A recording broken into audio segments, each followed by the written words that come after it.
गांव की चौपाल पर गांव के लोगों की बैठक हो रही है। सब लोग बड़े चिंतित हैं। गांव में झूठ और पाप लगातार बढ़ता ही जा रहा है।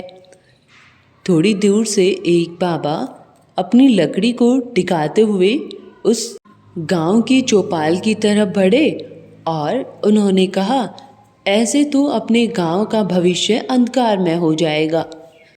अपने गांव के पास एक कुआं है जो कि बहुत ही कटीली झाड़ियों से ढका हुआ है।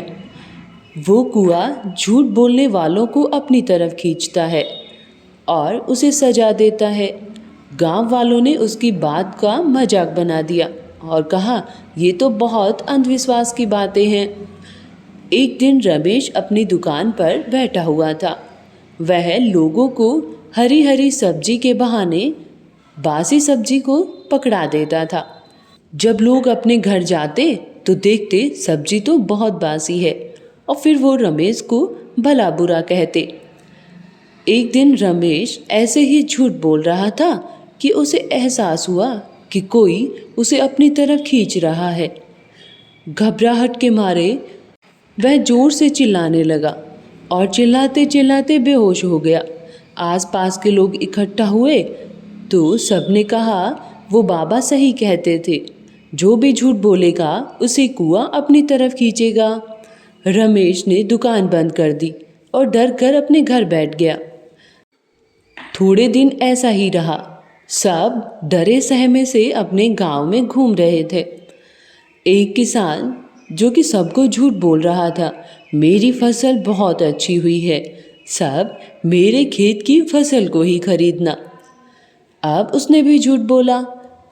तेज आंधियां चल पड़ी, उसे चक्कर आने लगे और वो जोर जोर से मुझे बचाओ चिल्लाने लगा। आसपास के लोग इकट्ठा हुए। उसने कहा, देखो ये कुआं मुझे अपनी तरफ खींच रहा है। मैंने झूठ बोला, मेरी फसल अच्छी नहीं हुई। मैं आज के बाद कभी झूठ नहीं बोलूँगा।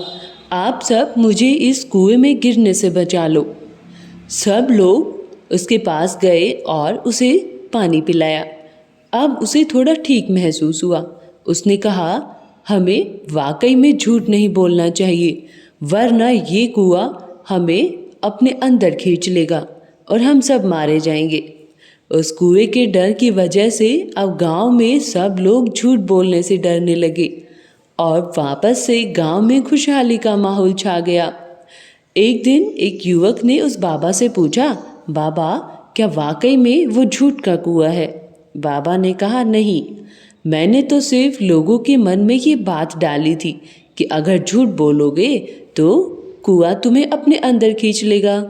लोग अब उस डर की वजह से झूठ बोलना भी बंद कर देंगे और अपने गांव में जो धोखाधड़ी चल पड़ी है वो भी बंद हो जाएगी और अपना गांव वापस से खुशहाल हो जाएगा। सब लोग ईमानदारी का खाना खाएंगे। वो युवक उसकी बात को सुनकर बहुत खुश हुआ और उसने कहा, आपने गांव के लोगों को अच्छी सबक दी है। अब गांव के लोग इस बात को कभी नहीं भूलेंगे कि अगर झूठ बोलोगे और धोखाधड़ी करोगे तो कुएं के अंदर जाओगे। वो बाबा मुस्कुराते हुए अपनी लकड़ी को टिकाते हुए वहाँ से चले गए।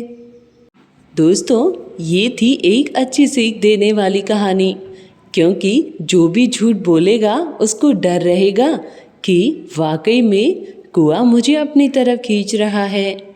कहानी अच्छी लगी हो तो चैनल को सब्सक्राइब कर दो, वीडियो लाइक करो और अपने दोस्तों को शेयर करो। हम मिलेंगे अगली वीडियो में। बाय बाय दोस्तों।